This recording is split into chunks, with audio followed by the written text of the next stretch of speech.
Good afternoon readers, it's Tilly here from Tilly's Shelf, and today I'd like to talk to you about all of the Agatha Christie books that I've read in the last year. And the reason that I'm doing that today is because it's the last day of the Christie's Missing Readathon, which is hosted in this time period every year by the channels Naomi's Bookshelf, Rachel Fryman and Berna's Bookish Adventures. So the 3rd to 11th of December is the time period during which Agatha Christie went missing mysteriously in 1926. It might have been due to a sort of domestic dispute with her husband. It might have been a carefully orchestrated publicity stunt by a not so well-known author, or it might have been, I think Doctor Who put forward alien wasps. I think that's probably one of the less likely suggestions. But, you know, we never know. Anything could have happened in that time. So it's an excuse to get stuck in and read a lot of Agatha Christie and think about Agatha Christie's work. Before I go any further, I will just say that I've got some company this afternoon, so you might hear some squeaks or odd noises that I will sort of deal with if the occasion arises, and that might mean pausing the video and carrying on. But we'll just see how we get along. So I love Agatha Christie. She's one of my go-to authors, particularly for comfort reads. I do think there is a huge amount of variation in quality of her works, and some of them are absolutely phenomenal and some of them are not so good. And we've got the full range in the books that I'm going to talk about in this video. So essentially, where this came out of was in 2023, I read 8 Agatha Christie novels, murder mysteries, detective stories. I haven't read as yet any of her romances that were written under a different name or her autobiography, memoir.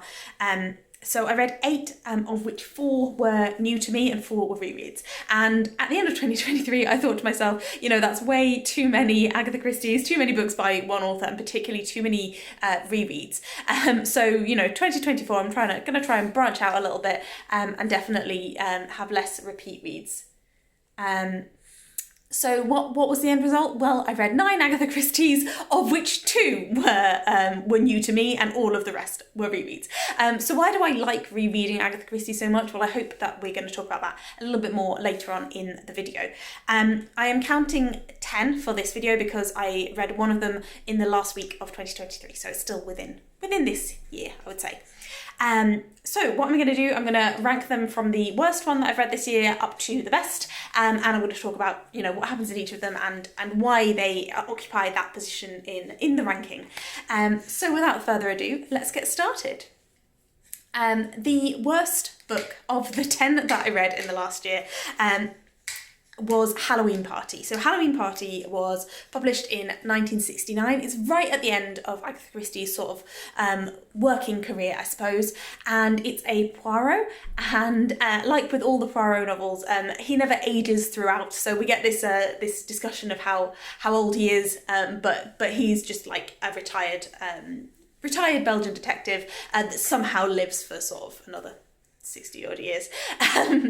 So it also features Ariadne Oliver, which is the character of a female author of murder mysteries, who is widely recognised as being inspired, at least to a certain extent, by Agatha Christie, and even sometimes Agatha Christie's books are attributed to Ariadne Oliver within the world of Agatha Christie's books, which is a detail that I particularly like. So Halloween Party, why does it rate so low? I would say it's probably the worst Agatha Christie that I've ever read. It really reminds me of Cymbeline, that was the last play by Shakespeare, and both of them have this kind of air of being an author who's towards the end of their career and picking out loads of different things that worked really well for them in the past, putting them in a bag, shaking them about a bit, and chucking out something that vaguely makes coherent sense. I felt that Halloween Party was a big letdown. The writing style was often quite chaotic. There were multiple inconsistencies, like a character would be said to be in one position, then a few minutes later they were in a different position, and there were like avenues that just never were fully explored. For instance, they keep saying, oh, it all comes back to apples, and that's because Ariadne Oliver has a thing for apples, and there are apples involved in the first murder, but that never pays off, because actually the end result is nothing to do with apples. other than there just happened to be some apples present at the scene of the first murder. So the premise of the book is that they're in a small village setting and somebody is hosting a Halloween party, and while they're setting up for the party, a young girl says that she has witnessed a murder. By the end of the evening, this young girl is dead. So the question is, did the person that she saw performing the first murder have anything to do with the second murder? And just generally, explaining from there. It sounds like a really good premise, but it really was a letdown as Agatha Christie books go. The second worst of the Agatha Christie's that I read this year was Murder on the Links, and that was published in 1923. So we've got really the two extremes of Agatha Christie's career, and I do strongly believe that she had a golden age in the middle of her career, and the points at the end are just weaker. So Murder on the Links, I think that she's not quite found her stride yet. She's not kind of worked out what makes her ability to write detective fiction distinctive. I'm going to mention it again with another book that's coming up later, but the early Poirots, and particularly Murder on the Links, they read very strongly as a response to Sherlock Holmes. So in Sherlock Holmes, we have this super intelligent detective who is able to identify the murderer through his ability to pin down different kinds of mud and the ash from different kinds of cigarettes and the footprints that he'll see. And Christie responds to that by saying, it's actually more about human nature, and Poirot, he doesn't have to be kind of like digging around in all of these like footprints and stuff and things on the ground. He can actually just sit and think about it, and he will logically come up with the solution.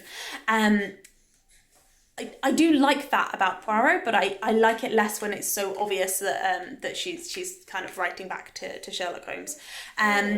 So Sir Arthur Conan Doyle was writing Sherlock Holmes stories well up into the 1920s. So we can see these two detectives as being contemporaneous, and they both have very much a kind of a similar kind of literary style in terms of we've got Holmes and Watson and Poirot and Hastings, and apologies for that additional sound effect, courtesy of my companion.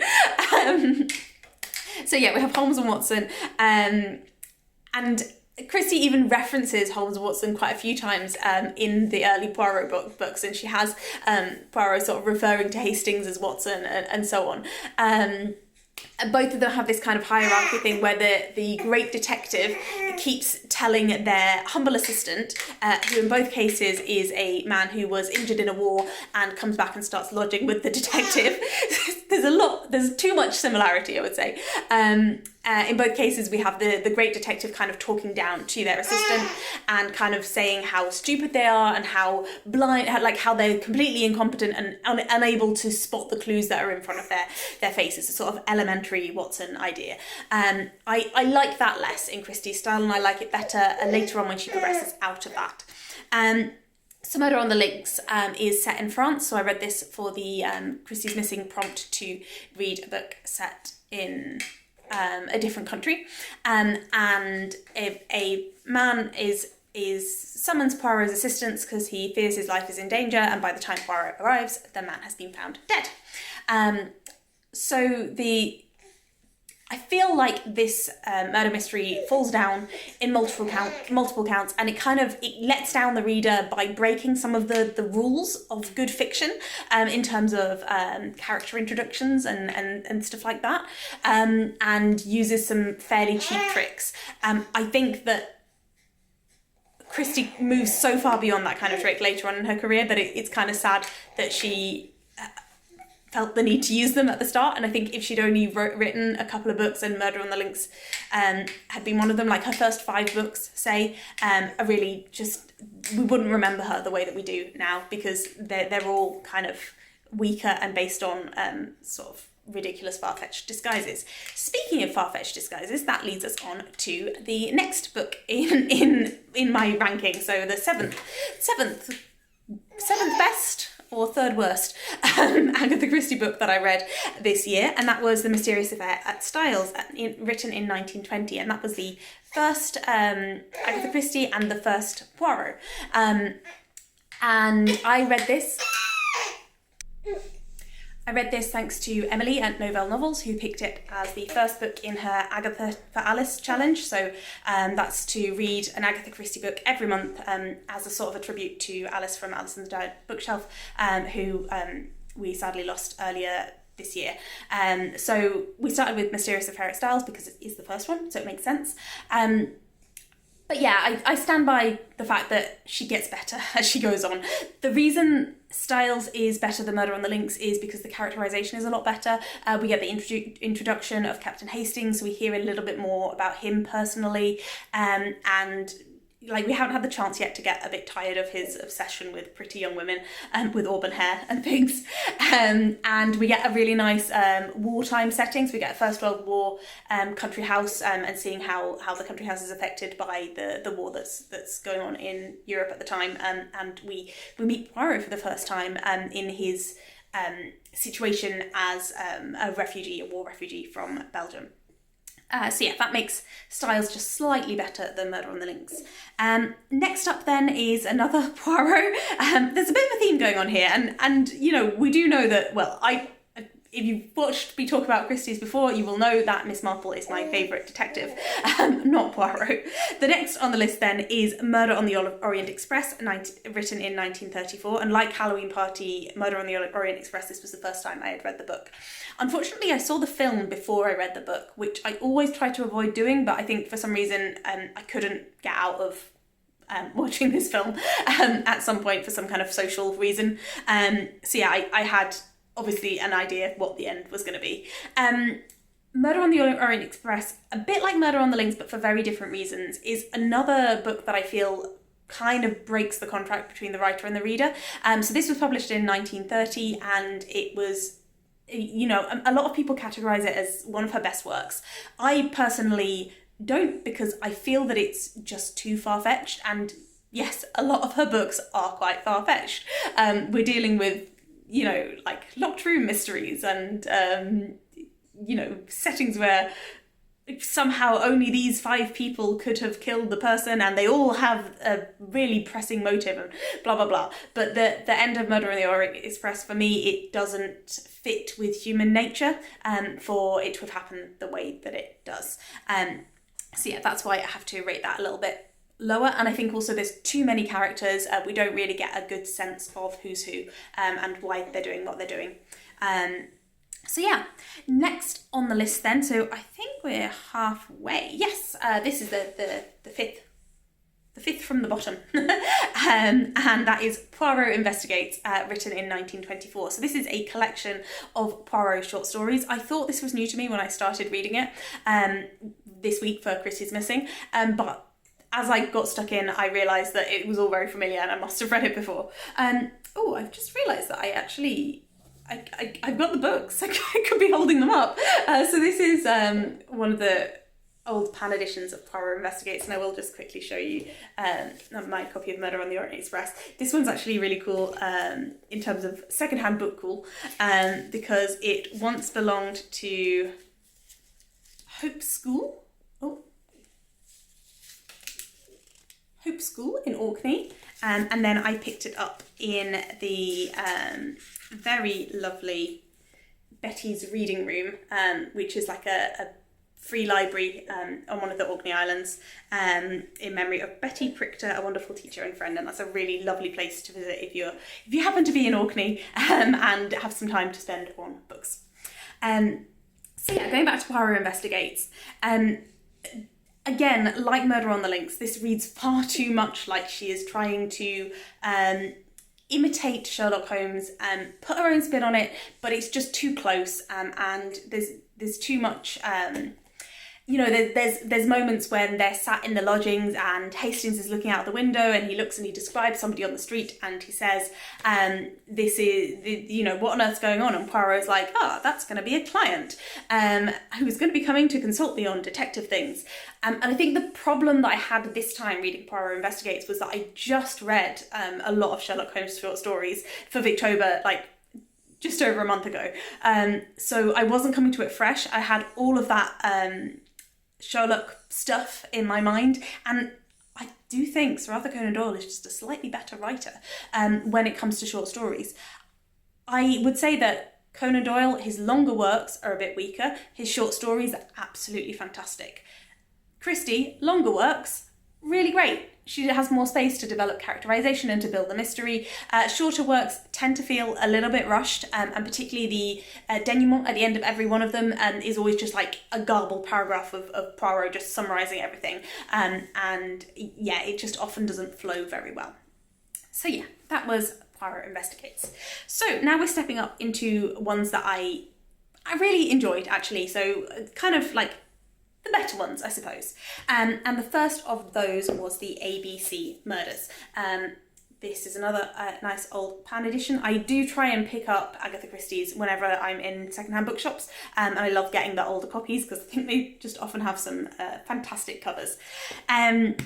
So this is another Hercule Poirot mystery, and it was published in 1936, and the idea is now Poirot is quite a well-known and well-respected detective, and therefore people are aware of him, and he is then baited by a murderer who sends him a message to say that to look out for something to happen in a particular location on a particular day, and then on that day a murder occurs, and the murders follow I can't remember the names, but it is Mrs. Ashker is murdered in Andover, and then Betty Barnard is murdered in Bexhill, and then Sir Carmichael Clark is murdered in Churston. This is all from the back of the book, so you're only getting as many spoilers as the back of the book gives you, but it's not really a spoiler because that's the setup. So you have this idea of like some kind of obsessive murderer that is following the alphabet, and Poirot has got to try and stop him before he gets to letters further down the line. This was the first read of this book for me, so this was one of the new ones. I did really enjoy it. It wasn't one of the ones that I think is like phenomenal and really clever and fantastic, but it was engaging. I did kind of guess the answer. I kind of knew how it was going to work. I didn't know sort of every exact detail, but I kind of guessed sort of which of the victims was the key, I suppose, to figuring out the story, and had an idea of how it was going to play out. I'm in two minds about that. Like sometimes it's nice to guess the ending because you feel like you've won, and sometimes you want to be surprised. So that was the ABC Murders. Next on the list then is one that's in my big Miss Marple omnibus, and that is The Body in the Library. That is the second Miss Marple story, and it introduces the characters of Colonel and Mrs. Bantry, who appear again later on in future Miss Marples. And this one, apparently Agatha Christie wanted to use that trope of detective fiction, the body in the library, but make it a very improbable body in an improbable library, and kind of figure out how that was all going to fit together. It's good fun. It's nothing amazing, but it's just a fun Marple story. And we get to like go to the seaside. We get to see a little bit of drama. It's got some. For me, one of there's two murders, and one of the murders I find particularly harrowing, just because of the way that it's the kind of the callous way that it's done. I mean, normally Agatha Christie's, I would say they're very much cozy murders, and you don't tend to feel that upset by them. But there's one of the murders in The Body in the Library that, it doesn't quite have that coziness to me, because of how it is.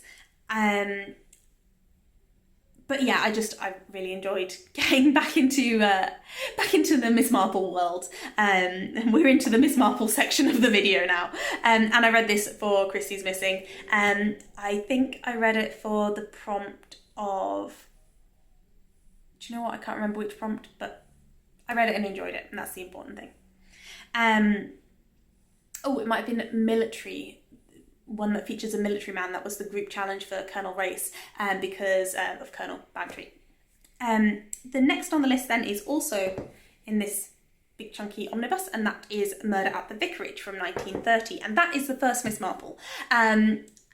It's not the perfect book by any margin. There's Marples I prefer, but the great thing about The Murder at the Vicarage is we get that introduction of Miss Marple as a character, and we get her in the classic village setting. She's in her home village of St Mary Mead, and somebody is murdered at the vicarage, And she is one of a number of old ladies in the village who have nothing better to do than watch what their neighbours are doing and gossip with each other. And we don't know, I mean, obviously we do know because we know Miss Marple, but at the start of the book, and new readers to the book wouldn't necessarily know, that Miss Marple is going to turn out to be a cut above all of the other elderly spinsters. And we just see her gradually starting to emerge and be able to put her fingers on the clues as she goes along, and kind of to bring things together.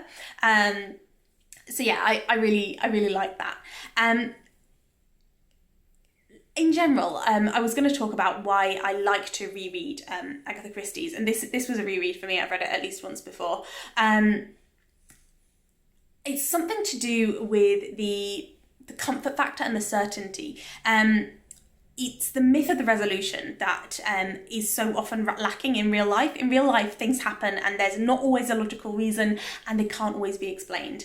And you know, people are all very mixed. They have good and bad in them, and we don't always know why people have acted the way that they're acted, and we never get the end of the story, really. A murder mystery tells us the opposite. A murder mystery tells us that some people are definitely bad. You've just got to work out who. Every little thing is there for a reason. Every disturbed piece of earth in a plant pot, every dropped earring, it all means something. And that if we can string all of those things together, the world will make sense. And that's the myth of comfort that detective fiction sort of gives us. I like rereading it because I like that certainty. What I find with Agatha Christie's is if I've read them once, I don't really remember what happened, and I don't really always remember even who the murderer is. So when I'm rereading, I get to sort of think, oh yeah, I remember that bit was really important. Oh, I remember this was why we have to be suspicious of this person. And the puzzle just fits together so much better the second time round. Maybe it's just me, but I really like and gain satisfaction from the security of how the puzzle will fit together, and knowing that every piece is going to be put in place by the end. And I think that's why I find them so comforting and so reassuring, even though they're still also full of suspense and mystery. So yes. And then, you know, we separate into good and bad, and the badness at the end gets condemned, the baddie is caught, and the world is restored to normality. And with Agatha Christie, you almost always get a romance as well. So you get a couple that come together as a result of the murder situation. So there's like good that comes out of the bad. Moving on then to an Agatha Christie that I love even more is The Moving Finger, and that is the third in her Christie works. I said Murder at the Vicarage is in this. It's not actually. The Moving Finger is. So The Moving Finger is another Miss Marple series book, but she almost doesn't appear in it at all. She just sneaks in at the end just for a couple of chapters. It still has a very much a Miss Marple kind of feel throughout, and that's because she it's just that cozy village setting, and it's not the Poirot ones are always very concerned with the police, detective, inspectors and things, and you kind of hear a little bit too much about different investigators and so on, and less about the sort of the day-to-day interactions of the village. The Moving Finger is about a village that is affected by a spree of poison pen letters, and everyone is receiving letters that are sort of accusing them of completely inaccurate and far-fetched rumours, and then all of a sudden somebody dies as a result of the letters, and it works from there. And the main character is a military man who is convalescing in the village, and he's just come to the village for a little bit of rest and quiet and contemplation. What I like about Miss Marple, what makes Miss Marple better than Poirot for me, is that she's so much more sympathetic as a detective character. So she comes in at the end and she talks to this gentleman whose name I have completely forgotten, even though I only read it last week. And it doesn't even say it on the blurb. And she talks to him, and instead of doing a Poirot Hastings thing and sort of accusing him of not seeing what's obvious to him, she keeps saying, oh, you've nearly got it. You know that is important. You should think that's important. You're so close. And I like that because I, as a reader, I'm encouraged by that because she's saying to me, you know, you're so close, you could nearly get this. So yeah, I just enjoy how she seems to be almost like coaxing you along and yeah, praising and encouraging you as she goes.